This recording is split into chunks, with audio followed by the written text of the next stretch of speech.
Hey everyone, can everyone hear me? Who is Cameron Mixton? Hello, Cameron Mixon, Council for Urban Grape. So I'm going to move. Oh, hey, Alex is on me. Okay. Yay, Alex. Okay, well, we're going to move you back over, okay? All right. Yeah, sorry, that was a technological nightmare. Wait, we have to. Okay, go ahead, Alex, and start it. Okay, I'll take care of him. Okay, we have a quorum yet? Is Sheena here? She was in the She's waiting here. room. Yeah, here we go. Okay. Thank you. Zandra was Ms. Watkins' voice too. Sorry for the technological difficulties here, but and then we can get the meeting going.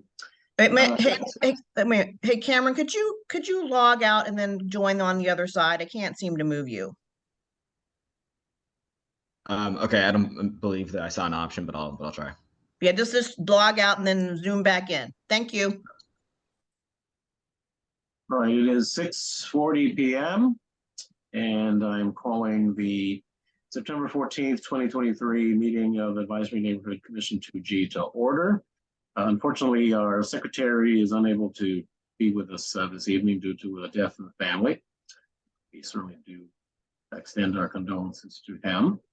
So I'll go ahead and call the roll. 2G01. Present. 2G02 present. 2G03. She's in the on the other side. We need to bring her over. Sharon. Okay. 2G04 is not present. 2G05. Present. 2G06. Here. So we do have a quorum to conduct official business. Ladies and gentlemen, if you can refer to the draft agenda that was posted online. If there are no suggested changes at this time, I would entertain a motion to approve the agenda. Oh, weren't you going to add those? Did you mention those that? I suggest that we just add those two things under item number 4. Oh, okay. Sorry. So moved. Is there a second? I second. Been moved by Commissioner Brown, seconded by Commissioner Nigro. Any further discussion? Hearing none, all in favor signify by saying aye and raising your hand. Aye. Aye. It's unanimous. Very much. I'm having technical issues with video. Well, we can hear you at least, so that's a step in the right direction. So we should say welcome to Commissioner Watkins, Alex. Yes. Yay. I'm here. Hooray. Been here, but just uninvited. We're happy to have you to your first meeting. Rochelle, can you see if we have a representative from the Metropolitan Police Department with us? Wait, I think someone had their hand raised here. Wait a minute, who was that? Anyone here from the police department? 3D, is that Inspector Davis? Is that you? No, that's DPW. That's DPW person. Okay. Anyone from 3D? I don't think so. No. All right. If they're able to join us, we will take their report later on. Announcements from district government agencies. Is Grace Reeder on the line from Executive Office of the Mayor? If you are, please raise your hand or indicate by using star 69. Oh, I see. And she is.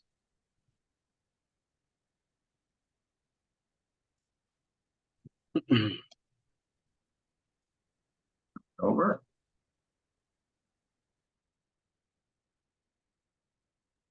Hi, everyone. Give me just a second. I'm gonna get my presentation up. Oh, Commissioner Padro, can you give me permission to share my screen? If it's too difficult, that's okay. I know it's not a problem. Hang on one second. Okay, you should be able to do that now. Okay. There you go. How do I? Okay. Hi, everyone. For those of you who don't know me, my name is Grace Reeder. I'm the Ward 2 liaison for the Mayor's Office of Community Relations and Services. And I have some updates for you all. It's good to be back with you after the summer, and welcome Commissioner Watkins. We had met during your when you were on the campaign trail one morning at Pearl's Bagels. So I'm happy to work with you in this new capacity, and excited to have you with the ANC 2G team. So I'll get right into my updates because I have quite a few of them. I just wanted to let you guys all know about the juvenile curfew enforcement pilot program. So on September 1st, the district launched an enhanced juvenile curfew enforcement pilot to ensure that our young people are safe and to proactively connect youth and families with critical support and services. So I just want to clarify how this pilot is different from the standard curfew enforcement that the district had prior to September 1st. So typically, before this pilot program was launched, when MPD encounters a youth in violation of curfew, an officer brings the youth to the MPD district station, where the officer then remains with the child until a parent or guardian is located. But in the pilot enforcement focus areas, MPD is bringing the youth to DYRS, the Department of Youth and Rehabilitative Services, instead of a district station, which allows MPD officers to return to patrol during critical overnight hours. And DYRS is then able to connect with the youth and their families who may need services and support outside of, just the support that MPD was offering prior. So for those of you who have questions about this program, the Deputy Mayor for Public Safety and Justice, as you can see here, I'm not sure if you can see when I'm like clicking on my screen, but this photo on the left here is an example of the page on their website where there's information about the curfew pilot that is like, there's like typical frequently asked questions and answers, so you can get more information there. And they also have a dashboard where you can see some of the statistics and data about this program. So as you can see here, the first weekend of the program, the total number of youth MPD transferred to DYRS custody was 4, and the number of youth then released to parent or guardian from DYRS custody is also 4. So you can keep an update of that by visiting the link. I'll drop it in the chat for you all once I finish. And if you have any questions, let me know. The Deputy Mayor for Education is doing a family focus group. They're collecting feedback about 2023 school funding. So they're asking for you to share your experiences with DC public schools and DC public charter schools. They are interested in trying to understand they're interested in making sure that we are directing our dollars to schools serving students with the greatest needs. So the virtual focus group allows you to share about your DC school experience, like why did you pick your school for your student, what's going well, what would help your student improve, and we really want to make sure that you participate. So I'll drop the link for you to sign up there in that focus group. And if you have any questions, let me know, and I'll do my best to get those answered for you. Additionally, DC Public Library is also doing a survey about how they can better serve or best serve their communities. And they want to understand how you use the library and how it may have changed in the last few years, and what needs you have that the library can help meet, and much more. So I'm going to be dropping the link in this for that survey in the chat for you all as well. Also, I wanted to let you know what happened this week with Mayor Bowser. She cut the ribbon on Virtru headquarters in downtown DC. She joined the office of the Deputy Mayor for Planning and Economic Development to cut the ribbon on the new headquarters for Virtru, which is a innovative security company and the district's first Vitality Fund awardee. So the Vitality Fund was created through a $10 million investment by Mayor Bowser, and is a multi-year performance-based incentive program designed to support companies in target industries that are actively planning to relocate, expand, or retain their physical location in Washington, D.C. So on the screen here is some eligibility to that you have to meet or companies have to meet in order to be eligible for the fund. I'll drop a link in the chat for you all so you have this information as well. I also wanted to let you know about some upcoming events that are taking place. Next week on Tuesday, September 19th is the Mayor's 6th Annual National Maternal and Infant Health Summit. Mayor Bowser launched the National Maternal and Infant Health Summit in 2018 as an opportunity to bring together elected officials, health experts, and community members to have a focused conversation regarding prenatal health in the district and racial disparities in birth outcomes. So I'm going to be dropping a link in the chat about that summit, where you can also register to attend and learn more about what's going to be taking place there. September is also 202 Creates Month. Mayor Bowser launched 202 Creates in September 2016, and it's a citywide effort that amplifies, celebrates, and highlights the district's dynamic creative community. So I'm going to be dropping a link to the events calendar, but some of their awesome events include DC Jazz Festival that just took place, the Mayor's Arts Awards, which will be taking place on the 28th, as well as Theater Week that's happening. I have to double check the dates, but I believe it is the 18th to October 8th. So there's a schedule of events for you all, and I encourage you guys to, and Art All Night is also happening as part of 202 Creates Month. So I encourage you all to look at the schedule of events and attend some of the great things that are happening in your neighborhood. Additionally, tomorrow is the kickoff event for Hispanic Heritage Month. So it's taking place at Lamont Plaza at 4 p.m. So I'm going to be sending the RSVP to you all so you can find out more information there. And there will be a press release that goes out at some point tomorrow that will highlight all the different events we have planned in the district. Also, I wanted to let you guys know that you can request meetings with Mayor Bowser online. So you can submit meeting and event attendance requests to the mayor's that go directly to the Mayor's Office of Scheduling. If you're having any difficulty submitting this form, just let me know and I'd be happy to give you a call to go over the questions and help submit the form on your behalf. This is just a little screenshot to show you what the page looks like. I'll drop a link to that in the chat for you all as well as my contact information. If you're having trouble or just want to talk through some things with me, more than happy to give you a call and help you fill out those forms. Additionally, if you'd like to be added to the Ward 2 Moker's email list, Chris and I send out an update once a month to keep you updated on what's happening in Ward 2.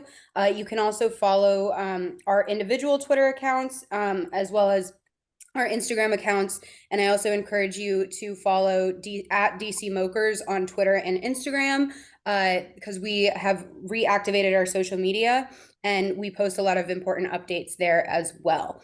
And then on Tuesdays and Fridays, we also do community walkthroughs and have the opportunity to meet with you in the ward. So if there's an issue that you would like to get our eyes on and want to do a walkthrough, just let me know. I'm more than happy to schedule that with you.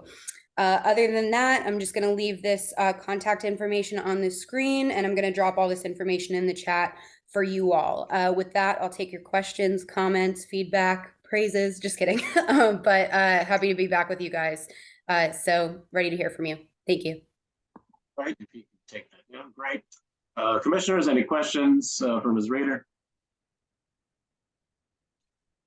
Hearing none. Members of the audience, any questions for the representative from the Executive Office of, we do have a question from Commissioner Nigro.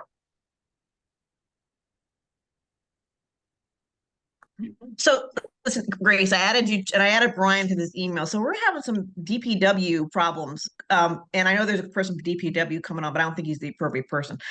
Uh, all of a sudden, after years of asking for people to be fined for illegal dumping, all of a sudden people are being fined, but not the right people.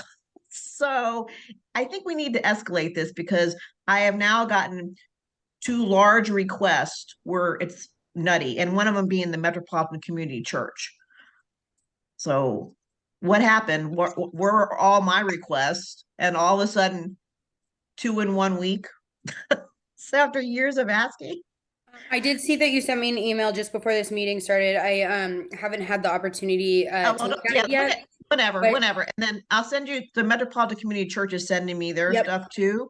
And it's just like they didn't do the dumping and they're getting all sorts of fines and everything. So it's people submitting the 311 requests for illegal dumping that are then being fined. Well, the one gentleman, yes, the Got one, it. but Okay. I'm waiting to get the stuff from the Metropolitan Community Church, who Okay. I don't think did anything, but they ended up getting fined. So the irony is, for years I complained, Mhm. and now people are being fined who didn't do anything. Got So, it. Okay.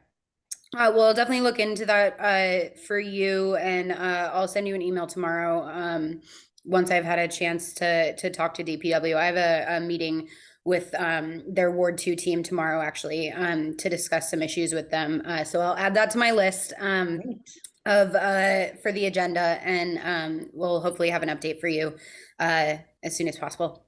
Thank you Great. for raising that, though. Commissioner Watkins, did you raise your hand? Yes, I did. Did I hear you say that someone from DPW is gonna be here, or is he here? Yes. Well, so I didn't say this. I think Commissioner Nigro did. We do have a DPW representative on the line, but I am also meeting with them tomorrow to just touch base on a couple cases. So I'll be able to add that to the list, which Inspector Davis says he can speak on illegal dumping issues. But if you have a specific question for them, he might be able to answer it, or if it's more complex case or specific issue, I can raise it at my meeting with them tomorrow. Okay, I mean, I was concerned because when you were talking about fines, about, I just found out yesterday that we can no longer place public announcements on, we can't distribute public announcements or else we'd be fined. And when you start talking about fines, that I thought about that. So if he's on the line, or whether that's something that I y'all think need. I think Chair Padro just elevated him, so I'll turn it over to Inspector Davis. Welcome, Inspector Davis. Please unmute. Welcome. First, I can speak on, that's two different things. So the illegal dumping, I would need to know the circumstances of the illegal dumping, because when you put in a service request, when people put in a service request and they say illegal dumping, there's a difference in mass illegal dumping with environmental crime get involved, and illegal dumping is just a service request saying somebody inappropriately put something somewhere. But if it's on your property, it is strict liability. If anyone dump it on your property, it's strict liability. It's the owner of the property. It doesn't matter how it got there, who placed it there. It is your responsibility to remove it. Like I tell everyone, when you reach out to 311, and if you have that kind of issue, you should leave your phone number and name so that inspector can contact you. You can explain the situation. Now, we won't clean it, but you more likely wouldn't get a fine from the inspector. The city doesn't come onto private property and clean for residents or commercial. It's So- their responsibility to remove it. Inspector, I'll send you the stuff. So I don't want to get this will take too long, right? But I'll send you the information. One was clearly the owner called for a pickup for illegal dumping, like, oh no, he's calling, let's call 311. And he's the one who got fined. And then I haven't received the specifics from the Metropolitan Community Church, who apparently did nothing and they get fined. But I'll send it to you. And then I don't want to waste time on this, but this all, as I said, the irony is, for years it was my favorite issue, and I wanted people fined, and no one ever got fined, and now two people get fined in 1 week. So Yeah, I would like to know the circumstances. Then I we can will do, explain. we will do it. I'll take care of I can that for you. explain those situations. No And problem. the announcements. Uh, Posting. Sorry, Yeah. before you get into announcements, I just want to make sure that no one else has any questions for me before we get to your announcements. Oh, I think the Inspector Davis is addressing Commissioner Berry, Commissioner Oh, so Watkins, sorry. related to posting of notices for ANC meetings in public space. So sorry. My bad. there's a difference. You all used to put a posting on the corner of 7th and O, am I correct, of your meetings, your dates and time of your main ANC meeting. It used to be right on that pole, right on the corner. That was fine. You can't, the problem is when you take postings, when you take your postings and put it all through the neighborhood. Posting is literature on polls and stuff is against DC municipal regulations. When you put advertisement information on these posts, because what happens is it also becomes litter. People come past, snatch them down. It becomes a big issue. And the only time we really allow posting is during election time. And they also have 30 days after the election to come back and take all those posters down, because then we will send something to the councilman or whoever was running for election to let them know that their posting needs to be taken down. My suggestion to people, when you want to give out information about meetings, people can post in their yards. That's private property. Stores pass out flyers. It's ways to put it out, but when you post it, when you have them lined up and all through the neighborhood, it becomes an issue because it is against DC municipal regulations. And I understand you're trying to inform the residents of the meetings, but it is against the regulations. Inspector Davis, I think that is just so ridiculous that DC has a problem with posting public meeting notices for residents to be aware of what's happening in their neighborhood and in DC.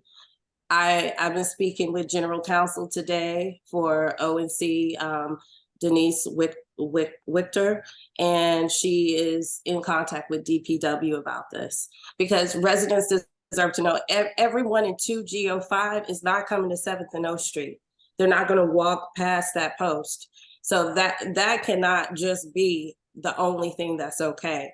Residents need to have things, they want information readily available to them. The only way we get people to come to these meetings is by informing them.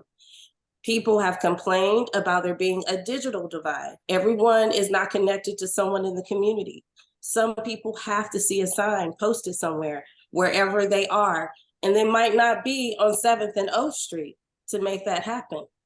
So we have to do something, because this is, when I spoke to General Counsel today, she told me that we were allowed to post and that she's not sure about what exactly everything that you're speaking about, but she used to be over public space, and that we should be able to post our public meeting notices. So they will be in contact with you.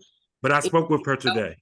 And I understand what you're doing, but it is ridiculous that residents cannot even be informed about what they need to know so that they can make proper decisions. DC law or not, why is that DC law? Like, we're sitting here talking about what is DC law. Why is that the law? Why? Commissioner Berry, I can explain, because you got people who put up signs for junk cars. You got people that put up. Let me explain. I just want to explain to you why. When the regulation is up there, it's it's up there for that also. People begin to put up signs all over the city. It becomes all over the city because there needs to be a differentiation between the two. It is junk signs and sell houses and buy cars is not the same thing as Come to this meeting to find out if you need a crosswalk here for the safety of your kids crossing the street, or come here because you need to find out what's going on with crime in your neighborhood. DC needs to use common sense and change some things if that is what it is. And we're going to change it. It's not going to be like that. I mean, I'm telling you. whatever the Right here, I'm calling it 7:03. right, city council would change the municipal regulations. I enforce them. Yeah. When it's changed, then that's however they change it. I can give you suggestions how to reach people because I done worked in several wards and I've been doing this for 18 years. People reach out to people. They reach out to them. They don't use signs. They do reach out to them. What they do is they put signs in yards. They go to the businesses and ask them, can they put the meeting sign in the window? They go around the neighborhood. They have other people reach out to each other. They have a listing, right? Because I don't know if you all have a secretary or someone that take care of your office business. Other ones had that. They would call. They would get our seniors' phone numbers and they would call them and remind them that there was a meeting coming up, so that they'll know that there's a meeting coming up. I appreciate your suggestion. Mr. Davis, we do have a representative from our Ward 2 council member here. He's going to be coming up next, and we're going to ask him to also get engaged. And if it's necessary to introduce legislation to make sure that ANCs have the ability to post such notices, then that's what we'll try to pursue. Yeah, we're not selling Yes. anything. We're just trying to make DC a better place to live. We're volunteering. Yeah, I'm not against it, but the only thing I know as an inspector, what I ask is that when people put up posters and they get other people to put it out, put the addresses up of where you posted it so you can go back and collect it. Because then what happens is the posters fall on the ground, it becomes litter. It becomes people tearing them down, the kids running around, and then I get the residents call about the postings. So I understand, I'm not against you all posting. I just have to follow municipal regulations. Secretary Davis, we understand that you're just doing your job. So we're going to pursue it so that we can make sure that we can do ours. Commissioner Watkins, did you have a follow-up? Yes, I did. So you're saying we can't put any posting up. See, I was under the impression that I can't go around and distribute the information to the residents and to keep. Oh, you could give it to the residents. Oh, okay. Now, See, I thought like little posting cards that people put on the windshields, that is against DC municipal regulations. No, I'm talking about just putting them in mail slots, just like. Oh no, you can not mail slots. Not mail slots. I take that back. But you can put it on your door. Put them on their doors. Yes, ma'am. I didn't want. That was my concern because I know it's been done. Oh yes, ma'am. You could do that. Yeah, yes, Commissioner. But I'm with Commissioner Barry. I can't see any reason why you can't post the announcements because we got 1,800 residents in 2G or 2G. I'm not even sure, but that'd be quite a lot of flyers to just put all around all of the residents, all of the buildings. And I think that we know where we're going with this. Thank you, Inspector Davis. We appreciate you providing some input. We do have one hand from the audience, and we'll allow them to talk. TCL, go ahead. Yes, TCL, you're unmuted. Go ahead. Hello? Did you have a question, TCL? Hello? Yes. Oh, you can hear me? Yes. Yes, how you doing? I'm Michael Ferguson, and my daughter was my kid, Fergus, the young lady that lost her life on 7-0 in the shooting on Friday. Right. This is actually for Ms. Reeder, for you to address. This is Ferguson's father. Yes.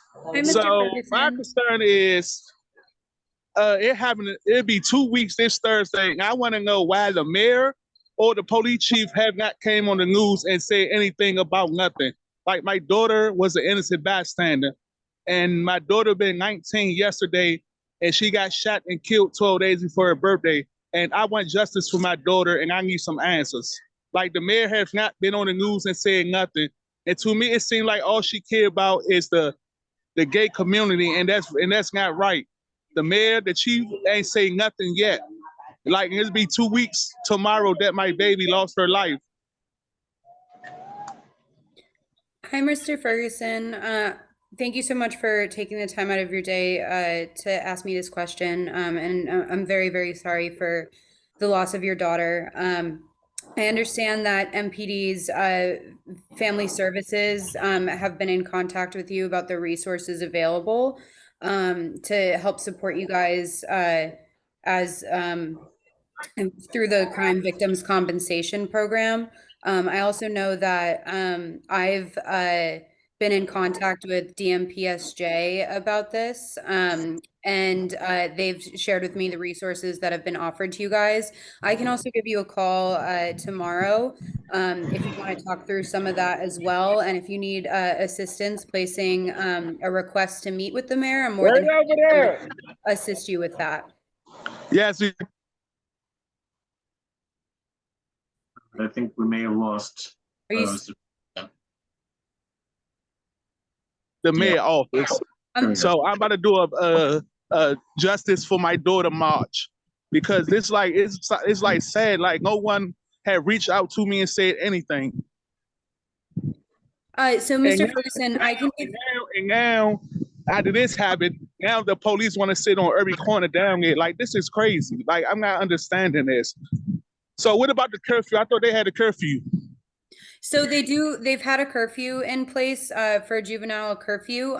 The difference with the juvenile curfew enforcement pilot program is it's in 7 targeted areas, and it allows MPD officers, instead of waiting and having to bring the person to a district office or a district police station and having to wait with the child until they're able to return the child to parent or guardian custody. This allows officers more times to get back to patrol by giving them to DYRS custody for the evening, and then a parent or guardian can pick them up in the morning. And the DYRS also connects that family to resources if they're in need of them.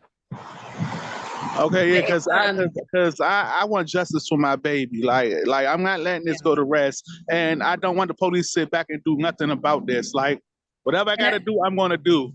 And they're definitely not sitting back and doing nothing.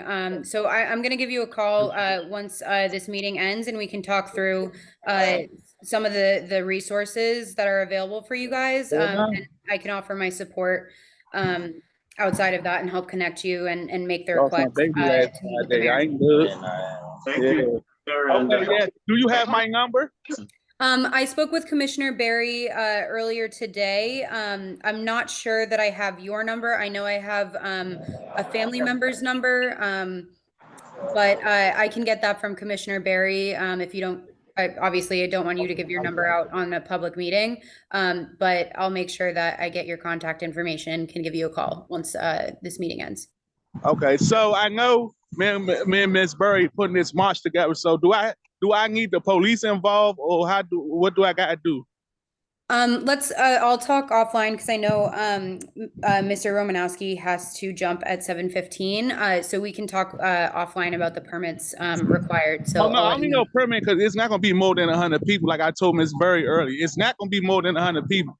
But I can't control if I start marching for my daughter, whoever joined. I can't control that, but it's not gonna be more than 100 people, so I don't need a permit. Oh, so you want to see if they MPD would join? No, block the streets off or something. Okay, I'll connect you to the resources once we finish with the ANC meeting. Thank you, Mr. Ferguson. We do need to move on to Ward 2 Councilmember Pinto's Representative Brian Romanowski because he is time limited. So thank you, everyone. Sorry, Brian. Oh, good. Hey, good to see you all. I hope you can see my screen. Yeah, obviously, Grace, I'll also follow up with Mr. Ferguson. I know Councilmember Pinto is looking to speak to him, and we're happy to help with any street closures. I know some of that might be covered under First Amendment activity as well. So, but just to give you our normal update, so our office took advantage of our legislative recess over the summer, and we spent a lot of time out and around the ward meeting with residents, with small business owners, and most recently touring all of our schools and meeting with principals just before the new school year began. To make sure they have everything that they need for a successful start to the school year. I'm going to give you a fall legislative outlook. So the council's legislative recess actually ends tomorrow, and they have a busy fall ahead with their next legislative meeting on Tuesday. The day before that, so this Monday, Councilmember Pinto is continuing her focus on improving public safety with a hearing on a package of bills seeking to address carjackings, to improve security for local businesses, to increase protections for seniors and children when they are victims of crime, to increase protections for victims of sexual and domestic violence, and to ensure safer handling of evidence in sexual assault cases. So I'm going to post a link in the chat in case you want to read about each of those bills, because I think it's a package of bills. There's multiple bills there, and I know there's a lot of information. We're also going to be working on permanent versions of the emergency public safety measures that the council passed in July, and on other new public safety legislation as we monitor the metrics for what is working and what can be improved. And as we know, as we continue to see violence, a lot can be improved. So our work is, we've got a lot of work ahead of us. On September 26th, the council is going to be holding a confirmation hearing for MPD Chief Nominee Pamela Smith. So if you're interested in giving testimony, I'll also post a link in the chat, I think I already did, with the information on how you can testify at the confirmation hearing. And then on October 5th, the council member is holding a public hearing on the Office of Unified Communications, OUC, which runs our 911 dispatch center. The council member's bill on OUC transparency passed in July as part of the emergency package in July. And she's going to be working on passing a permanent version of that bill this fall. But we know that there are certainly a lot of issues with OUC that have been high profile lately. So if you're interested in that hearing, please sign up to testify as well. And I think you're taking action on that maybe later in this meeting. The new fiscal year starts on October 1st. So we're closely tracking our key budget investments around Shaw to make sure that they're implemented as quickly as possible. So if you have any questions about any of that, feel free to follow up with me. I know I went through the budget in many of our last meetings, so I won't do that again. And then finally, I want to give you early notice about leaf season. It's going to begin on November 13th. I think all the elm trees on Q Street have already dropped their leaves, but it won't be until November 13th. And DPW announced that they're going to be giving residents 1 week notice before your leaves are actually going to be collected, either via social media, their website, or weekly messages to the ANCs to distribute. So again, trying to give residents more direct notice of when they're picking them up after some weather delays last year or staffing delays. And we're hoping that that makes for a more successful collection season. Yeah, I know Inspector Davis spoke earlier. I'll definitely take that back to the council member and our legislative team, because I've been really proud of 2G, to be honest, and your notices. I think they've been really helpful and good for the community. So we will get that figured out for you. Because I think, yeah, like you said, it's important that you're able to post those, and I think it's a requirement that the ANCs also post public notice. So, a little strange thing there. So we'll get that figured out. And I think those are all my updates. Happy to take any questions, and I can stick around if needed. Commissioners, any questions for Mr. Romanowski? And Brian, if you could take down your presentation. Yes. Yeah. Commissioner Barry, please. Yes, Mr. Ferguson wanted to make sure that he spoke with you as well. He is still on the line. Do you want to get back to him, Brian, since you had to get off the line? Oh, if he wants to speak now, that's fine too. Either way. He said that no one from Brooke Pinto's office had reached out to him, and he was wondering why. Another victim's mother had spoken to him and said that you all had reached out to her, and he was like, he had lost his daughter, and he wanted to make sure that you spoke to him as well about crime in the city. So yeah, I just wanted to give him the opportunity to do that. So, yeah, unfortunately, it seems like he's no longer on the line. So provide the information to Brian. I'm sure that he'll follow up tomorrow.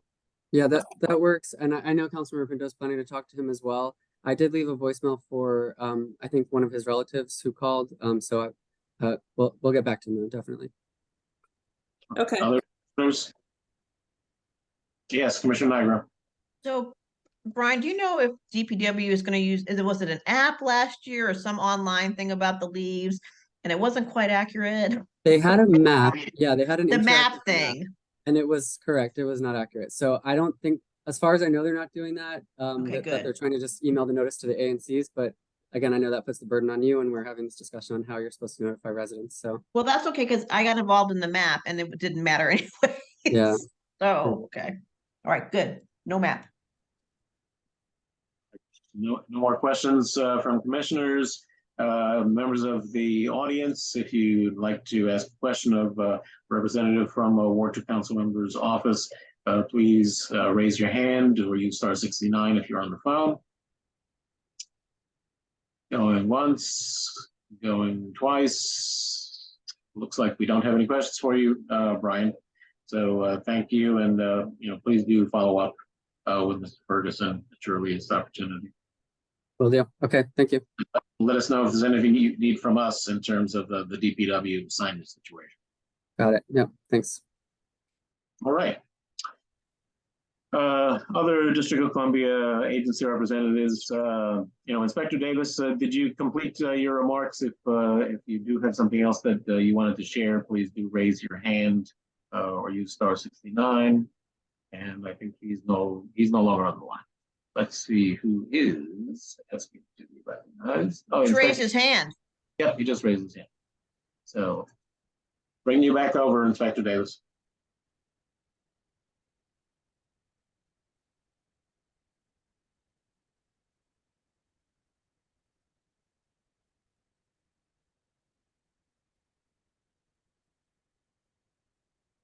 Yes, I wanted to bring to the attention of the alley cleaning, street cleaning, and our grass and cutting weed is seasonal, so that would end on September the 29th. Those service requests will end on September the 29th. And the street sweeping signing, that ends on October the 31st. So, and also I just wanted to bring up snow, along with leaf season, snow season is coming. So we are getting ready for the snow season. And so for all my I want to say older residents, and if you are 65 and older, they do have an exemption for snow removal, because you actually have, after the snowfall stops, you have 8 hours, I believe, to remove the snow from the sidewalk area. But if you have an exemption, that would prevent you from getting a citation for not removing the snow or ice from the sidewalk. And you can go through 311 and let them know that you want to be go through an exemption. Commissioner Nigro, I see you raised your hand. I love you that you brought up the snow removal, because that's also a favorite topic of mine, and that people should be fined. And as far as I know, when I have complained in the past about people not shoveling their walk, whenever it was, there's been no fines. Well, we have issued out a few $25, because it's a $25 fine. Some people, I'm gonna be honest, Commissioner, I hate to say it, some people just don't care. It's like you fine them, they go have a hearing. But we are out there, but at the same time, we are also working snow. So the inspectors are also working snow.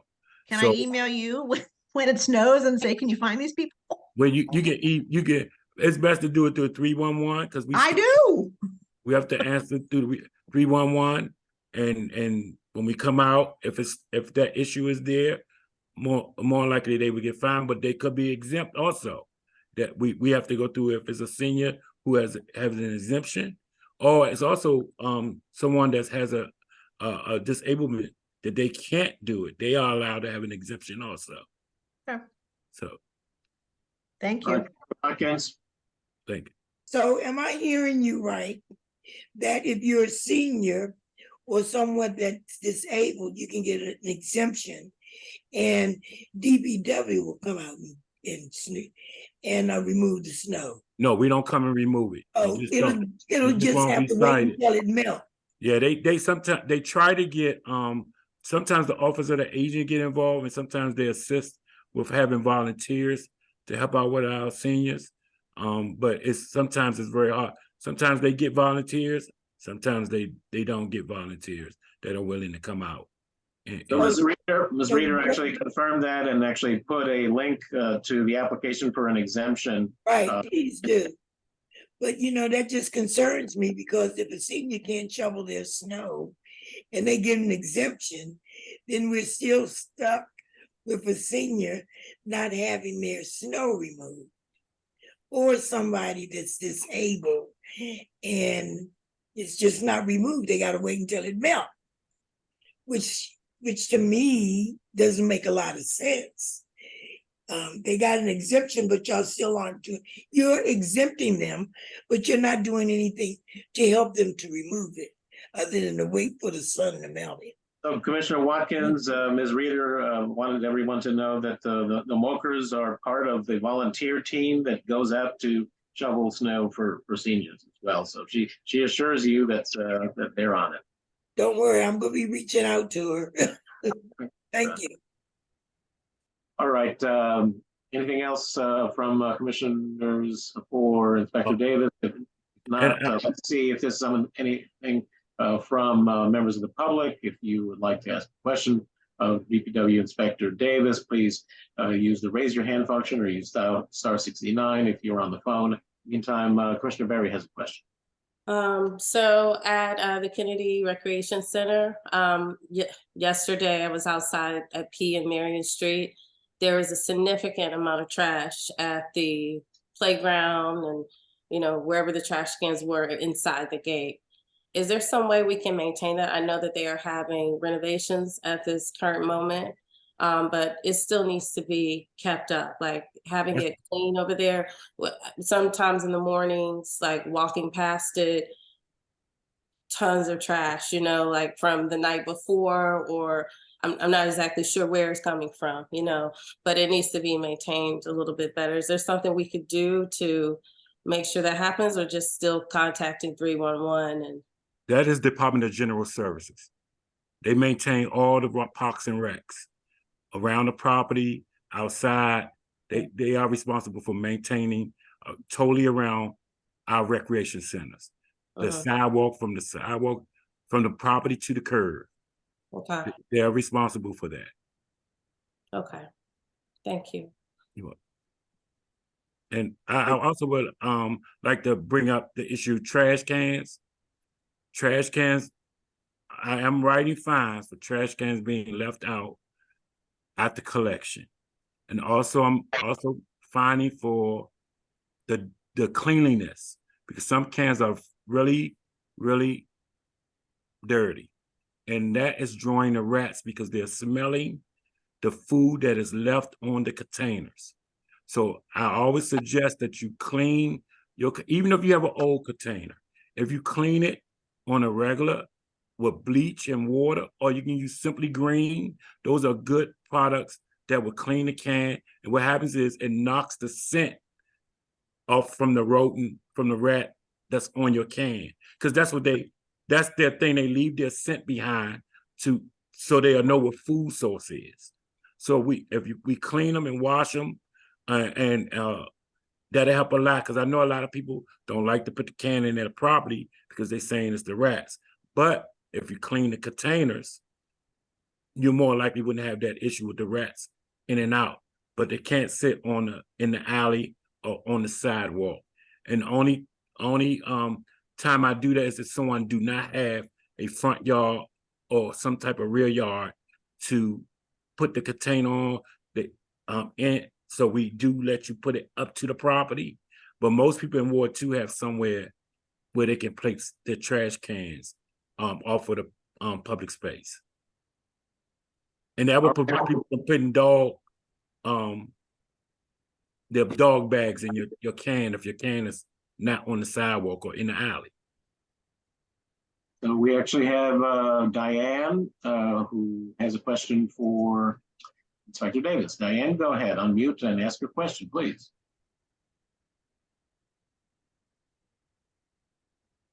Go ahead, Diane. We can't hear you, Diane. All right. Sorry, Diane, but we're unable to hear your question. You can't check your volume.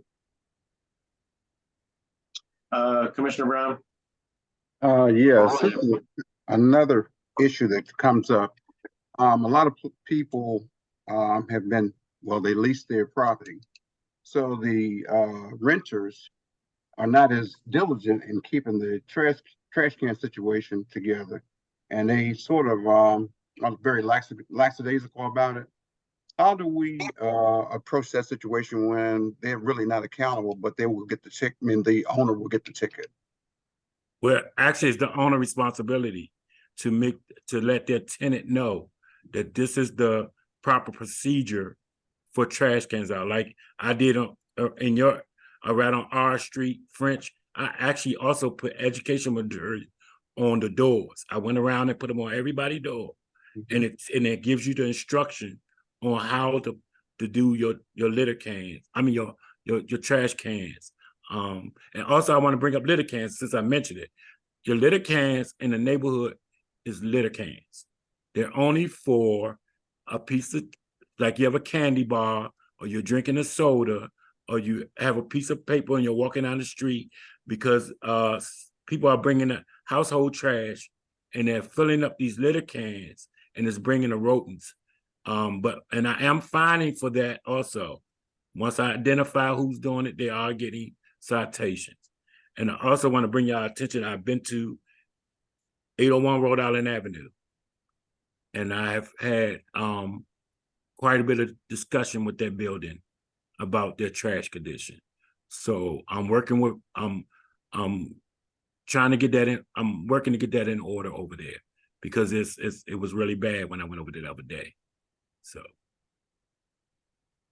Thank you. All right, Diane unfortunately is unable to get her microphone to work, so we're not going to be able to have her question. Inspector Davis, if we can find out what the issue was, we'll try to connect her with you. All right, so, thank you. Thank you for making yourself available this evening, and we wish you a good rest of your evening. All right, thank you. Thank you. All right. Other district government agencies, I think I saw Solana Vandernet from Events DC. Yes, go ahead and promote her to panelist. Oh, she's coming across.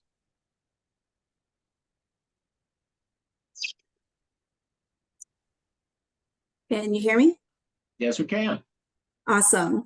Good evening, everybody. My name is Solana Vandernet. I'm the Senior Manager of Community Engagement for the Walter E. Washington Convention Center. I'm happy to serve as a connection point between you and Events DC. Please feel free to reach out if you have any questions. I'll put my contact information in the chat. As a reminder, to learn more about Events DC, our programs, initiatives, and other opportunities, visit eventsdc.com. If you haven't already done so, please sign up for our electronic mailing list and follow us on our social media platforms at Twitter, Instagram, and Facebook. I'll put this information in the chat as well. Regarding the September event calendar, for the rest of this month, we have 7 upcoming events at the Convention Center, 2 single day and 5 multi-days. No additional security measures are expected. I would like to highlight 3 of these events. Next Tuesday, September 19th, as Grace mentioned, Mayor Muriel Bowser's 6th Annual Maternal and Infant Health Summit will be held with an estimated attendance of 850. Next Wednesday, September 20th through September 23rd, the Congressional Black Caucus Foundation will host their annual legislative conference with an estimated attendance of 4,000.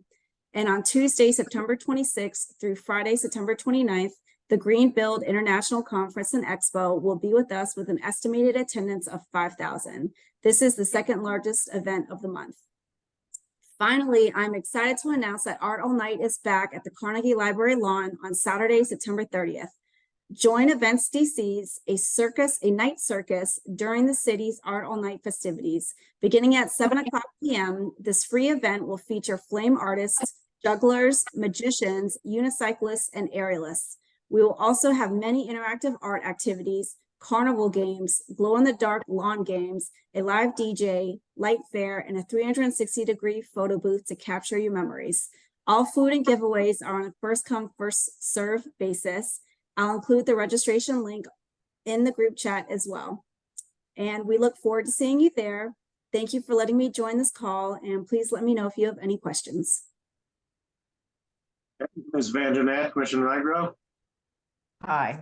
So I'm just amazed that the little businesses on 9th Street, the kiosk, 3 of the kiosk businesses still not open, correct? Correct. Well, the What- gentleman's what- plaza is. Yeah, I know that one. But what is going on?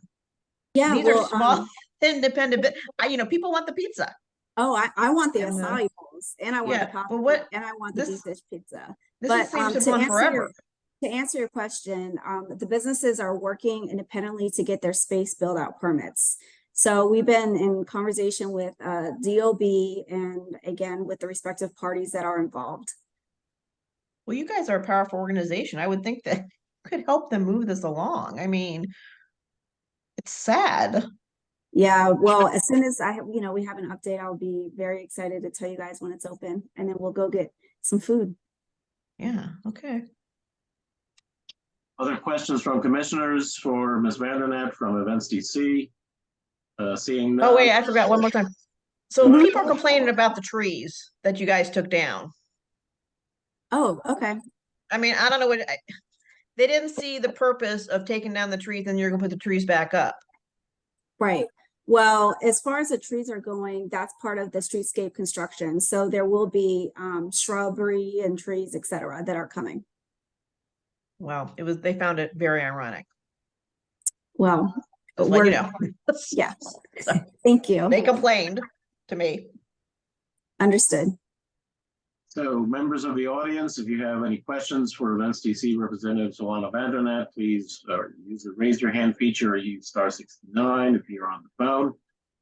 Going once, going twice. No questions for Ms. Vandernatt. Thank you, Solana, for your time this evening and for informing us about what's coming up at the center and at the Carnegie's on the old Carnegie Library. Yep. We look forward to seeing you there September 30th. And it's a night circus. That's the theme. So it's going to be fun. Great. Thank you very much. Any other District of Columbia government representatives that would like to make any announcements or statements? I don't see any hands being raised. Is David still on? Let's see if Inspector Davis is still here. Let's see. Yep, he is. Well, let me bring him back over to you. My ask is because there's a question in the question and answer section, and he was talking about the trash and the rats. Wait a second for him to come back Oh, up. sorry. Okay, go ahead. There was a question in the question and answer section about, and it was about the rats. And they wanted to know how do y'all have any workshops for residents who want to learn how whatever tactics y'all use for fighting rats? I heard you talk about putting something green in the trash cans to get rid of the smell, the scent. Well, the Department of Health, they normally give out the information on rodents. But because I do go to their trainings also. Every year I go to their training. But Simply Green is just a spray, a cleaning spray that you can get from Lowe's, Home Depot. And what it does is it helps with knock the odor, and it also helps clean the can from the trash, the food, and other dirt on the can. It will help you clean the can and keep that odor off the can for the rodents, because that's what they're smelling. They're smelling the food and their scent that they left behind. Could you also put in the chat who to contact the Department of Health to go to some of these trainings Are they open to the public or Well, residents? they do it once a year for their vector control training, once a year. But they can also contact Department of Health. They will come out to the home and check to see if there are any barrels or any anything around the property that they can help with that situation and provide the resident information on how to maintain the property. Do you have a contact information, any contact information available? I don't know POH. if I have their phone number, anything on me right at this moment, but Can I call you? Or yes, you can. Okay. You can call me and I will get that information for you. Thank you. Could you put that in the chat? Yeah, can it also be done through 311? Yes, it's Yeah. also on 311. All right, Yes. thank you. Uh-huh. So, hey, Inspector, I think there was something in the other chat about the street cleans. This is from Diane, who we couldn't hear, that the street cleaner machine does not pick up trash when cleaning the street. I call and I sent an email and was told that the machine would be inspected to why they are not cleaning the street. And I can relate to this because sometimes when they go over the speed bumps, the trash falls out. So the machines aren't doing their job, is what she's saying. Well, I can't speak on why. They could be full and they should go dump them.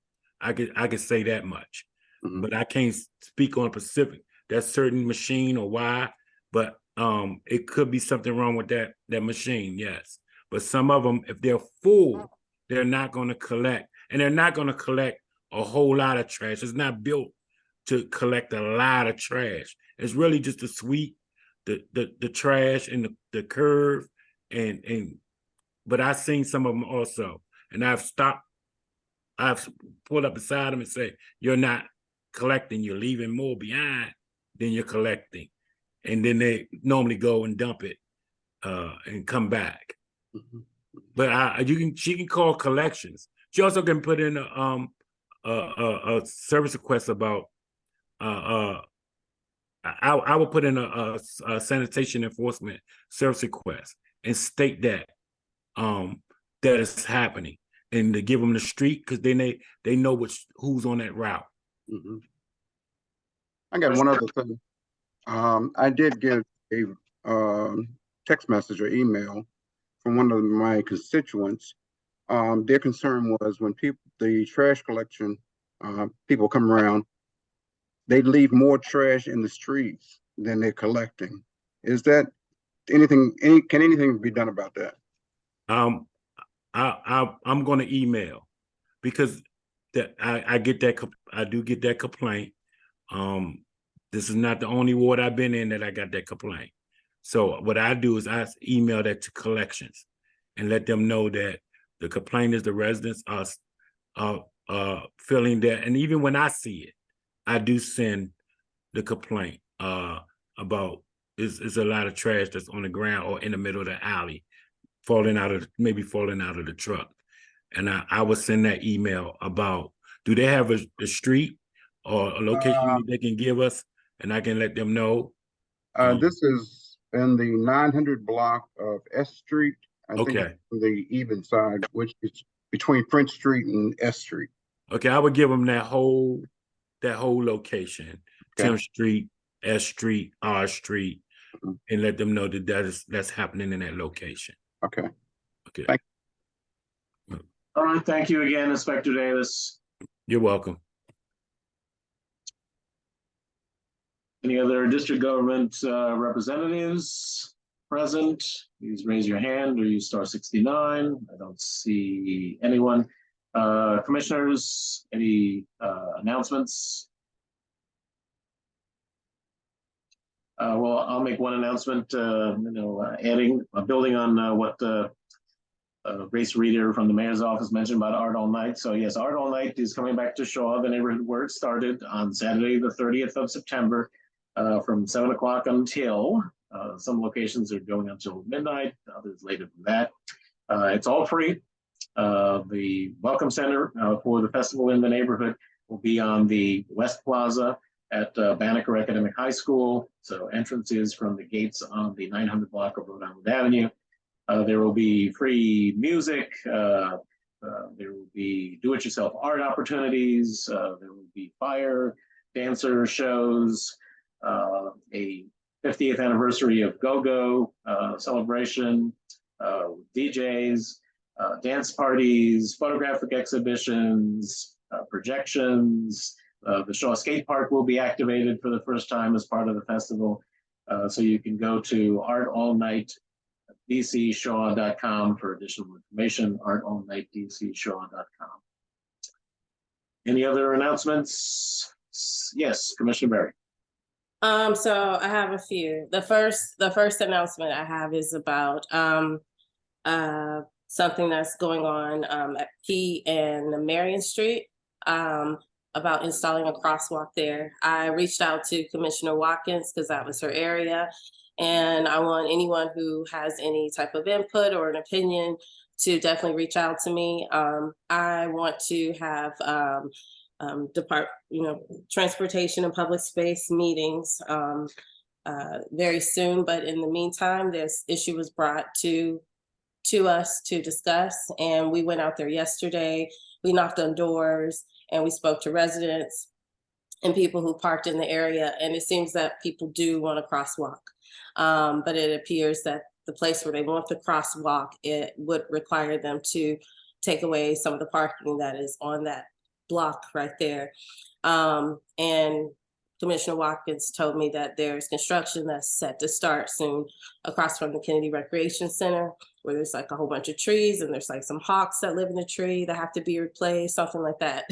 So please reach out to me if you have questions about that. I'm going to have the ANC website updated with information on when the transportation meetings will start, and they will start soon because I really want everyone's opinion on that. And Commissioner Watkins, do you want to say anything about that before I go on to the next thing? Oh, so that's actually item number 7 on the agenda. Okay. Okay, I'm sorry. Okay. The other thing is, if there is anything that happens in 2G05, I really ask that, that I'm contacted. There was a news broadcast done on crime done in 2G05. And I had residents contact me telling me that they thought that Commissioner Nigros was their commissioner, and they were not, they didn't understand why I wasn't speaking out for them or for them. And I wanted them to know I was not contacted. So if that situation had occurred to me and someone had reached out to me about something that happened in 2G01 or 2G02 or any other district, I would absolutely reach out to you all, and I would ask, just out of respect, that you do the same for me. So that's my announcement. Right. Any other commissioner announcements? Any announcements from any nonprofit organizations that are represented in the audience, or any individuals? Please raise your hand or use *69. Going once, going twice. Looks like there are no further announcements. All right then. So let's move on to our first piece of official business.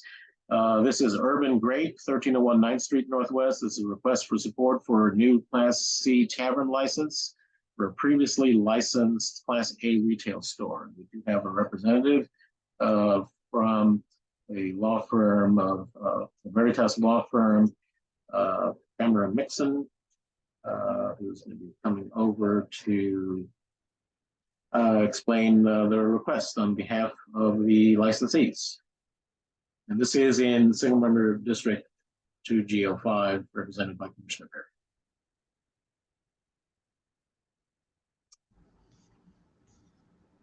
Waiting for. Hello, everyone. Here it goes. Yes, so here on behalf of Urban Grape, you may know them as a wine store. Their intention is to hold educational wine tasting events, about 2 hours long, usually at 6 to 8 or 6:30 to 8:30, always ending before their closing time of 9. It's tavern license, but won't be operating as a bar, a restaurant, anything of that sort. They have a kitchen, but it's entirely just to prep plates. They're going to be purchasing charcuterie, maybe the occasional catered item. But it'll be essentially a place for corporate events. People attending conventions can schedule 2 hours there to learn about wine, network, socialize, and maybe find things that they want to purchase and take home. Okay, and do you want to explain why you're asking, what the applicants are asking for a tavern license in order to facilitate that? For the on-premise consumption, which is not currently covered by the existing retail Right, operation. so it's something that's beyond what a tasting license would allow. Yes, yeah, they want to serve I think 4 to 6 different wines per event, small like 2-ounce pours. Yeah, 2-ounce pours for just a couple wines that you could sit and drink and eat these already prepared or packaged food items. So the ABC licensing committee was unable to meet last week due to some technical difficulties with Zoom. That sounds familiar. So there was no report from the committee. But Commissioner Berry, do you have anything you'd like to add here? Or would you like to make a motion? Yes. I move to recommend that we support the request for new Class C tavern license for previous license Class A retail store. I move that we support that for Urban Grapes at 1301 9th Street Northwest. Friendly amendments. Number one, that Urban Grape complete the execution of the previously agreed upon settlement agreement. There was just one outstanding issue related to how they were handling their trash that precluded our completing that when we dealt with them previously, and that we report this recommendation to the Alcoholic Beverage and Cannabis Administration. So is that acceptable to you? Yes, it is. And Commissioner Berry? Yes, I can. Great. So is there a second to Commissioner Berry's motion? Motion made by Commissioner Berry, second by Commissioner Brown. Any further discussion on part of the commission? Any questions by members of the audience? So please indicate by raising your hand or using the star 69 function. I don't see any questions. So there are no further questions from the commission. All in favor signify by saying aye and raising your hands. Aye. Aye. Unanimous, 5-0-0. Thank you very much, Mr. Mixon. We'll conclude that settlement agreement and get the correspondence off to Abra support of the tavern license. All right, thank you, TG. Have a great night. Good luck. Yes. All right, thank you very much. Have a good evening. Next on the agenda is 501 New York Avenue, appeal of permits related to the use of the building as a temporary central lockup. And this is in Commissioner Nigro, Single Member District, and you also are chair of the Zoning and Planning Committee that took an action on this last night. Yep. So, I love talking about 501 New York Avenue. It's what I talk about all the time now, practically. So for just to tee it up a little bit for people who don't know what this is, the DC government wants to move the central cell block to what is currently the traffic management station at 501 New York Avenue. No notice was given to the community whatsoever, nor were we ever going to be told about this. So constituents, developers, businesses, you name it, this commission, the commissioner across the street are all opposed to it. And we're trying to fight it. So we'll be fighting to the very end, whatever that end might be. But this is a potential Hail Mary movement where we are going to appeal their actual permit that was approved in August. And so it's a little bit, can I share my screen, Alex? Because it's a little bit hard to follow along. You're gonna have to follow along. It is, okay, first we're gonna start with this. Okay, so this was actually suggested to me. Can you all see this? Right? Yes, we can. Okay. Okay.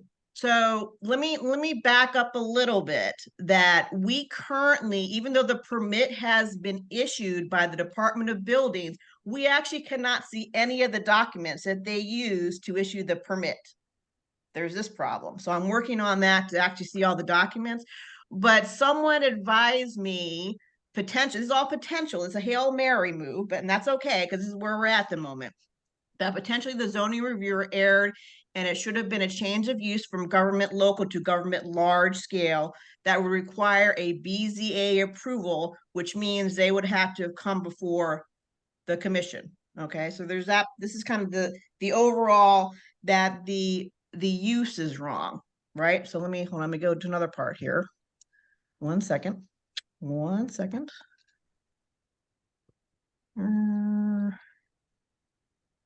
Is it? Hold on. Wait a minute. 1 second. Let me get this up for you first.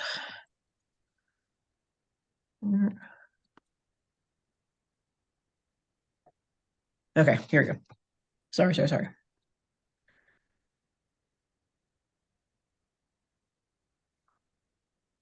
Here. This. Okay, so here's the definition here for okay, oops, I'm sorry, wait, where'd it go? Okay, government large scale, all right? So included in government large scale is the word jail. So we're talking about a jail coming to our neighborhood, right? Versus something local that is neighborhood scale services, meaning the community needs, etc. So this is all about what is said on the application that we currently can't see, and did they note the correct future use? So this is what this is about. And there's one more thing. Hold on. Can you all see my screen? Can you all see this? Okay. Can you see? Hold on. Not that way. Not that. Okay. Now there's this part about the type of use that they're claiming that it is, right? That they are saying that is currently being used for this purpose. Well, per the police, that no one has sat in those cells since 2016. So, and I'm not explaining this very well, is that the use for any period cannot be more than 3 years, right? So I'm not explaining, but anyway, it has not been used for this purpose since 2016. So it's basically saying it's not being used what they're claiming it to be. But in the end, I need to see those documents, and then we can move forward with an appeal. And I've already talked to the zoning people how to do it. The ANC does it for free. So this is a true Hail Mary, but I first need to see all of those documents that they use to issue this permit. Do y'all understand? Alex, do you get it? Yeah. You want to take that down? Yeah, wait, hold on. Where am I going here? Sorry, here. Did you understand? I know, Alex, did you understand? Tony understood. Completely. No, and I Okay. think that, depending on what those applications say, you could very well have a case. We could have a case to try to That's present. correct. That's correct. So the person who has advised me would say they're guessing that they probably put down the wrong, and it's basically, I don't know because it's a checkbox, but whatever that says. Anyway, so it's a lot of it's semantics, but at this point we are just doing everything we can to stop this project. It'll literally change the neighborhood. So now, has the Office of Zoning indicated that this is something that they believe that a layperson can complete, or is an attorney? You mean, well, no, we can do it as ANC. No, I'm saying in terms of the documentation. Oh, I don't know. I haven't got that far yet. I have to see what I'm, so I'm willing, if I am wrong, that's okay. I'm willing to see, there's no problem, but we just want to see what it says. Okay. And we should have it right. And I wrote to Director Hanlon and said, this is a publicly funded project and with the permit, and we should be able to see these documents. Well, if we need to FOIA them, then we can do that, but perhaps we can get Councilmember Pinto's office to help us obtain them without having to FOIA. I spoke to Brian. Brian zoomed into our meeting, and I mentioned that to him. Okay. Well, hopefully they can be. Now there's a time, and this is very interesting because there's a little bit of a time frame because there's a 60-day window, I think, for appeals. But how do you appeal if you don't actually see any of the documents? Yeah, that's a catch-22 without a The doubt. catch-22. So any other commissioners have questions for Commissioner Nigro about this matter? Why won't they let you see the documents? Well, they're not listed yet. So I mean, maybe it's a timing thing with it. I'm not saying it's malicious or anything like that. It's just like, are you going to put them up? Or, you know, if you issued the permit, you know, in August, what is the time frame for putting up the documents? Right. Is it just slow? I don't know. And apparently it might have something to do because the contractor's not on there. Well, you know, that's not my deal. Let's see how this thing was issued. All right, any other questions from commissioners? If not, any questions from members of the public? Please use star 69 to raise your hand feature. I don't see any questions from the public. Commissioner Nigro, do you have a proposed action? Yeah, that we just, you know, as a commission, we support the appeal. So, and I don't know anything about legal help yet because we're not that far yet. So, you know, we'll see. And I could be completely wrong. So that's okay too. So we did the motion last night, will be the same. So I move that ANC 2G support the appeal of the permit for 501 New York Avenue Northwest with the proper documentation. All right, and is there a second? Second, I believe. I couldn't tell who, I'm going to give it to Commissioner Brown. He raised his hand first. So motion made by Commissioner Nigro, seconded by Commissioner Brown. Any further discussion on the part of the commission? Hearing none, all in favor signify by saying aye and raising your hands. Aye. Aye. That's unanimous, 5-0-0. Thank you very much. Commissioner Nigro, keep us apprised of any assistance you might need in trying to. Oh, yes. And just to let everyone know, just a little minor update is they did put out RFP for a contractor. So this is rolling along, but we've had other meetings and we're still doing. Still, I think they're surprised that haven't given up yet. So I do believe that, however, the one concession that they did make was that they did, Department of Corrections did guarantee that there would not be releases from 501. Well, that is interesting, Alex, because I actually wanted further clarification. And that is, if you are not papered, meaning you're not being moved forward with any sort of, you know, going to see a judge, right? Can the DC government force you or mandate you to go back to Indiana Avenue to be released? If I am a free person, why can't I just leave from 501 New York Avenue? How dare the DC government take me back to Indiana? So I have actually pushed back on that for further clarification. All right. Yes, they said that, but is that constitutionally correct? I'm free, but now you're going to force me to get in a car to go back to Indiana Avenue? And I'm not in a position to make a judgment on that. Yeah, that's right. That's why I asked them. So we'll see how that answer goes. All right, next is 600 block of Peace Street Northwest, the proposal to install a north-south crosswalk on the east side of Marion Street intersection. So this was the matter that Commissioner Berry was mentioning earlier, that is in Commissioner Watkins' single member district. So who would like to set this up? I will. When Commissioner Lopez was here, one of the things that he talked about as he was leading the transportation committee was installing a crosswalk at P and Marion Street that, you know, it was dangerous. A lot of kids cross over there, and nothing had happened for a while. So recently, and I mean in the past 9 days, and I know it's 9 days because they gave me 10 days to respond to them. They sent an engineer out there, and what they want to do is to take away, they want to add the crosswalk on the side of where the homes are before you get to the vacant block, that is closest to 7th Street Northwest.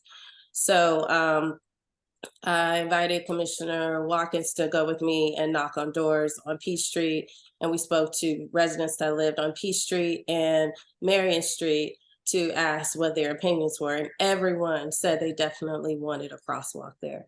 So I think that this will be something that the community will support. However, on Marion Street, it is a one-way street, and it appears that everyone parks on that street. Some residents were like, well, we don't want to lose our parking because there is a development coming on the corner of 7th and Peace Street, and it's going to be a very large unit. I guess I'll turn it over to Commissioner Watkins so that she could tell us some of the feedback we received yesterday.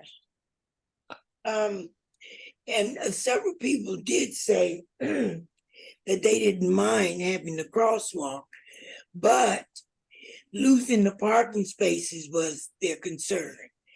And when we were walking through, I was thinking that we could put a crosswalk, but on the opposite side, on the side where the building is coming, where the new building is coming, and possibly propose to put a stop sign there. So when the cars are coming up the street, my biggest concern and my question when Commissioner Barry told me about this project, I said to myself, there's no entrance to the playground there. And if I had children, I wouldn't want my children to be crossing in the middle of the street anyway. But they are crossing it. I know it. That's why I proposed that there's already a crosswalk between P and Marion. I mean, yeah, that's right. Between P and Marion. And so to probably keep everyone happy, if we put that crosswalk, like I said, on the opposite side of the street where the construction is going to be, and then put a stop sign right there at Marion and P, that I think that might work. I mean, why not? And that way, they won't lose their parking spaces. They won't lose them on Marion Street or P Street, and plus, it would help the safety issue there. Because I really don't believe that just putting that crosswalk there on P Street and Marion Street that goes directly across, it's gonna it might help a little with safety, but I think if we put a stop sign there, it might be better. Sounds like a good proposal. Yeah.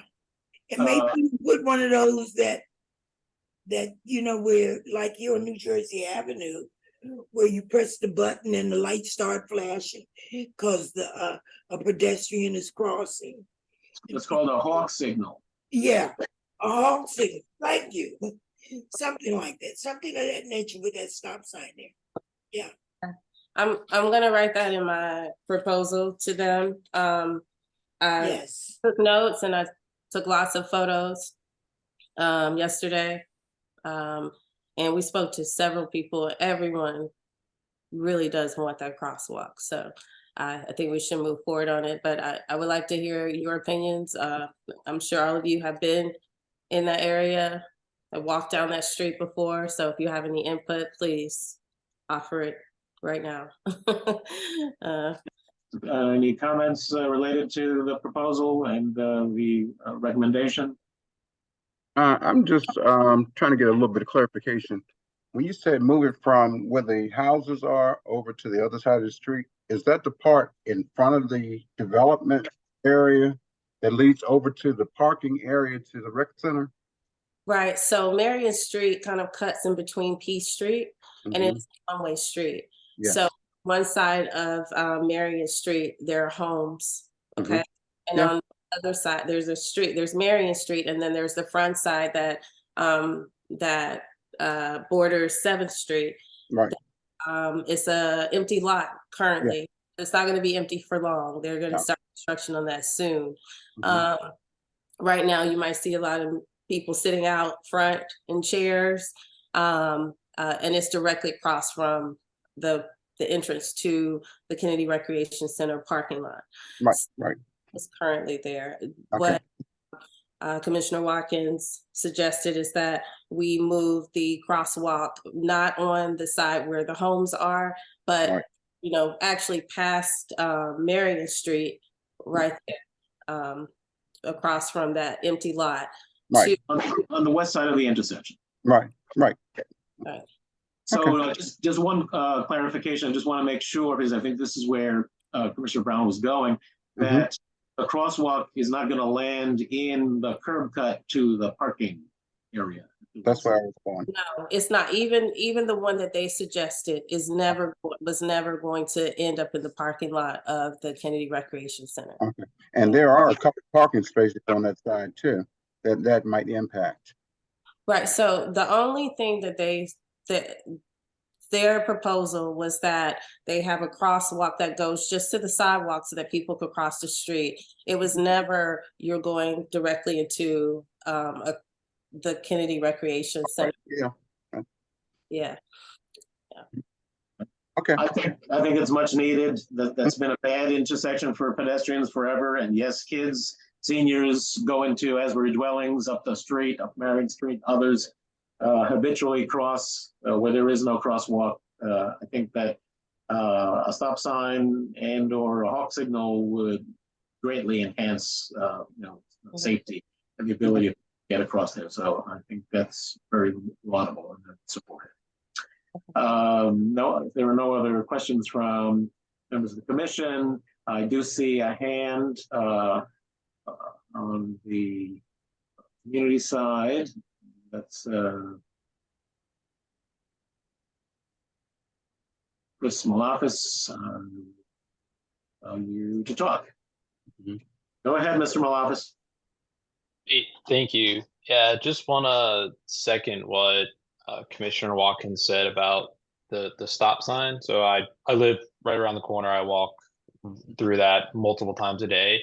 And I think if there was just a crosswalk and no stop sign, it would arguably be more dangerous than it is today, because people would think that it would be fine to cross, and cars do fly down P Street.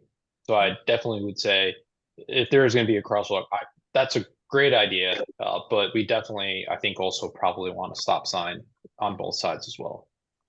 That's all. All right, thank you. I don't see any other questions or comments from the community, or there are no other questions from the commission. Commissioner Berry, since you're the committee chair, did you want to make a motion? Yes. I'm going to write a resolution. I don't know if I should write a resolution or just make the suggestion to DDOT, but I'm going to put it in a resolution. And I move that ANC 2G recommends to the Department of Transportation that we not only include a crosswalk from Marion Street to P Street, but that we also include a stop sign on both sides of the street for safety purposes. Does anyone second that? So friendly amendment number one, that the proposed crosswalk be relocated to the west side of the Marion Street intersection at Marion and P, and that consideration be given to installing a hawk signal. Hawk signal, okay. Yeah, like the bird, HAWK. Okay. And I would second motion. So it's been properly, motion has been properly made by Commissioner Berry, seconded by myself, Chair Padro. Any further discussion on the part of the commission? If not, please indicate support for this motion by raising your hand and saying aye. Aye. Aye. And that is unanimous. Thank you very much, 5-0-0. So good work, Commissioners Watkins and Berry. So the last piece of official business is a resolution that Commissioner McCarty circulated to the members of the commission related to the Office of Unified Communications. I think that all of us have encountered, either personally or through reports from our constituents, frustration at the Office of Unified Communications. They're responsible for 911, 311, and And I know personally, one time earlier this year, was asked to report a knife that had been discarded in front of the Kennedy Rec Center one evening, and it took over 3 minutes after I called 911 for someone to pick up. If I or someone else's life was in danger, we would have lost our lives waiting for 911 to pick up. So I know that we all have similar horror stories that we can share. So the resolution that Commissioner McCarty has asked us to consider is one that has been approved by a number of other commissions around the city, asking for hearings, which are now have been scheduled by our Ward 2 council member who chairs the Committee on Public Safety and the Judiciary, as well as a number of other measures, including reporting statistics, so that there's a better understanding of how the agency is handling its business. So you've all received a copy of it. Does anyone have any questions or concerns about the resolution? Okay, and if not, someone like to make a motion related to adopting the resolution? Okay, I make a motion that, I'm sorry, I move that ANC 2G support the resolution that has been drafted by Commissioner McCarty in support of the Unified Communications Unit endeavor.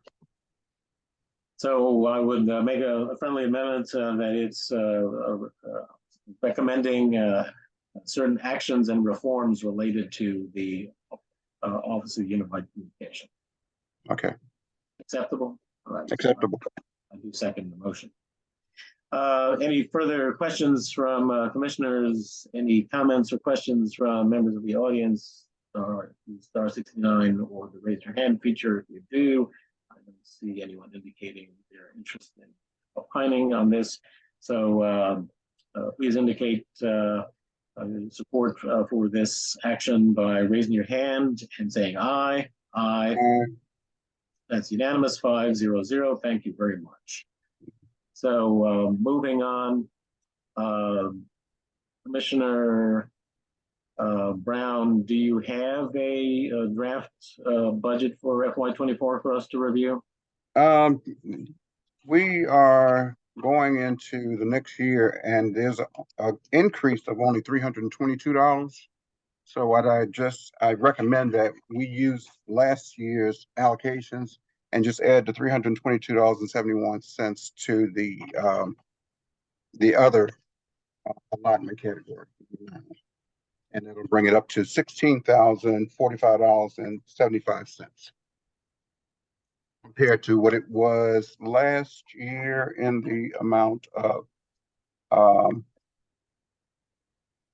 15,000. Wait a minute, I got it right here. $15,723.04. So it's just a $322 increase. We'll just leave everything as it is and add the 322 to the category. All right. And obviously that's a budget that we approved just this year, since we were in the commission and we did not come into being until January. Right. So any questions on this proposal from members of the commission? I don't see any hands. Any comments from the public? Use star 69 with the raise your hand feature. Don't see any comments there. Mr. Brown, would you like to go ahead and make a motion?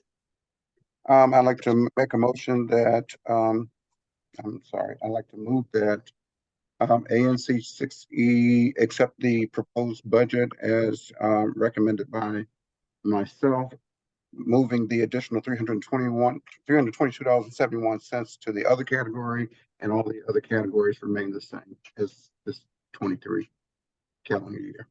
Is there a second to the motion? I second. It's been made by Commissioner Brown, seconded by Commissioner Nigro. Any further discussion? Hearing none, all in favor signify by saying aye and raising your hands. Aye. Aye. It's unanimous. Thank you very much. Okay. Any other expenses? due to the fact that we didn't get any money until April, there was really no expenses until July. The original amount that we had in our bank account was $50, and that was to open up the account. We received 7,000.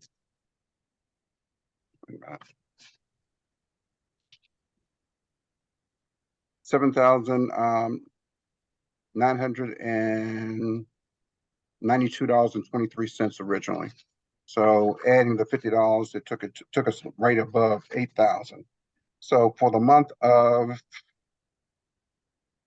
July, when we first started writing checks, the opening balance of the checking account was 7,000. I'm sorry, 8,000. I'm sorry, give me a second.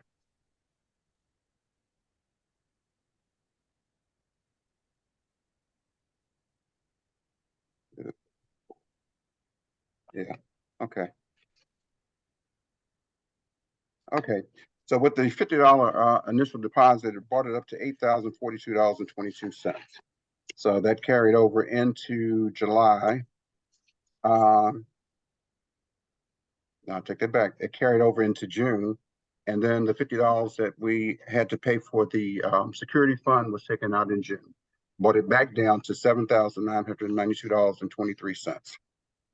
Okay, so in July, when we started writing checks, of course, I wrote, I think, about 35 checks, Michelle and I. We had 1, 2, 3, 4, 5, 6 that were returned. So from that, it was $275 per check. The distribution was $1,650, bringing the total down to $6,342.23. Okay. So coming into August, the carryover was $6,342.23. We had several checks to clear in the amount of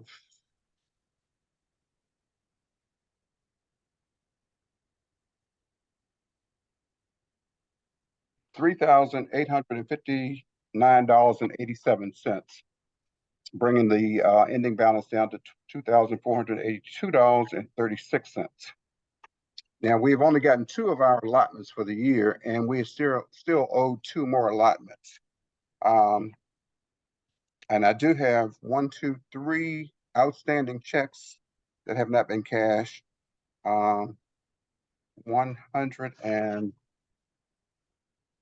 I think $142 and some change. Are those recent checks that haven't been transacted, or? They have not been transacted. $91.80, $58.04, $44.10. In addition to that, I have one other outstanding debit charge for the Zoom for this month, $100.69.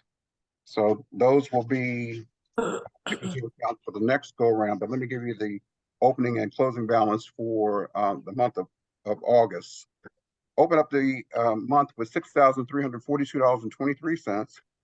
We had withdrawals of $3,859.87, bringing the balance down to $2,482.36. There were 28 checks, and I don't know if you want to hear all 28, but that was the grand total. So that brings us over to this month at $2,482. Wait a minute, and some cents. Okay. Right. Mm-hmm. So the other allotments are due to us after the filing of quarterly reports, or what is it? The last report that we approved in August with the 0 balances, that has been submitted. So shortly they will be dispersing the other ones after we submit the 3rd quarter. So those amounts are $3,865.41 for each of the 2. So you're looking at about $7,000, a little over $7,000 more that will be coming into the coffers. and bring our total up for the year to $15,723.04. Is there any action that's needed in terms of approving the Zoom expenditure that was made by our? Yes. I have 1, 2, 3, 4, 5. Okay, I'd like to move that ANC 2G, 2G, approve the Zoom expense for $100.69 to be taken from the debit card, the checking account. And what was the date of that expenditure? Just to make sure that we're matching everything. 9/5/23. This month. Is there a second to the motion? Second that motion. Motion by Commissioner Brown, second by Commissioner Barry. Any further discussion? Hearing none, all in favor signify by saying aye. Aye, and raising your hands. Aye. Okay, did you raise your hand, Commissioner Watkins? Yeah. Yeah, great, thank you. Okay. I did incur an expense in sending Karen Yaley her back payments. Can I make a motion to reimburse myself? Certainly. Let You somebody else. You can make it, you just can't vote. Yeah, I have the receipt. It's $9.65 for a priority mailing her checks to her on July 25th. Okay, is there a second? 5 cents. US Postal. Second that. A motion made by Commissioner Brown, seconded by Commissioner Barry. Any further discussion? Hearing none, all in favor signify by saying aye and raising your hand. Aye. And no, and any nays, any abstentions? Commissioner Brown abstains, so the vote is 4-0-1, motion passes. Okay, now I have 3 invoices from Karen Yaley. For the month of July, I moved that ANC 2G pay Karen Yaley the amount of $275 for the July notes and web upkeep. Is there a second? Second. It's moved by Commissioner Brown, seconded by Commissioner Barry. Any further discussion? Hearing none. All in favor signify by saying aye and raising your hands. Aye. Aye. Unanimous, 5-0-0. Next. Okay. I moved that ANC 2G pay Karen Yaley the amount of $275 for the notes for the August meeting, the ANC. Is there a second? Second. It's been moved by Commissioner Brown, second by Commissioner Watkins. Any further discussion? Hearing none. All in favor signify by saying aye and raising your hands. Aye. Aye. Aye. Aye. Unanimous, 5-0-0. Thank you. Okay, one more. I moved that ANC 2G pay Karen Yaley for note taking for this meeting in the amount of $275. Is there a second? Second by Commissioner Barry. Motion made by Commissioner Brown. Any further discussion? Hearing none. All in favor signify by saying aye and raising your hands. Aye. Unanimous, 5-0-0. Thank you very much. Okay. That conclude your business, Mr. Brown? That concludes it. I think I sent everybody basically the notes that I spoke about earlier. As far as the previous balances for June and July, I can get those, statements off to everybody. So they'll see exactly what's been expended. Right. Okay. Approval of minutes of the July 13th and August 3rd, 2023 meetings. I would entertain a motion to approve with any corrections submitted to Ms. Yaley. So moved. Motion moved made by Commissioner Brown. Is there a second? I second. Seconded by Commissioner Nigro. Any further discussion? Hearing none. All in favor, signify by saying aye and raise your hands. Aye. Aye. Aye. Unanimous, 5-0-0. Thank you very much. That concludes our business unless there are any additional announcements. Yes, Commissioner Barry. As I start the transportation committee meetings, I wanted to know about Zoom information so that I could extend that to everyone to attend the meeting. We'll get to you the credentials so that you can schedule your Zoom. Right. And also I was asked about hybrid meetings from some people. They thought that we were going to be live or something. I was like, I don't know why you thought that, but I mean, could you?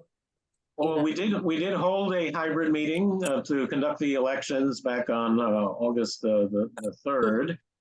So that is something that the commission can certainly entertain. We've been advised that the Wapiti Annual Library is available for our meetings. And in fact, if meetings have to go slightly over 9 o'clock, they have been authorized to accommodate us as well.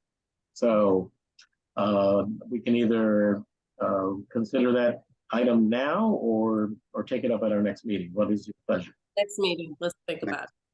All right, well then let's give it some thought and then act upon it at the next meeting. Anything further? If not, our next meeting will be on October the 12th, 2023 at 6:30 p.m. Conducted via Zoom. And I would welcome a motion to adjourn. I move to adjourn the meeting. Second? Second. Motion made by Commissioner Berry, seconded by Commissioner Watkins. Any further discussion? Hearing none, all in favor, signify by saying aye and raising your hands. Aye. Bye. Unanimous. Thank you very much. All Meeting right. adjourned. Thank you, ladies and gentlemen. Bye. Yeah. Good night. Take care. Good night, all. Bye.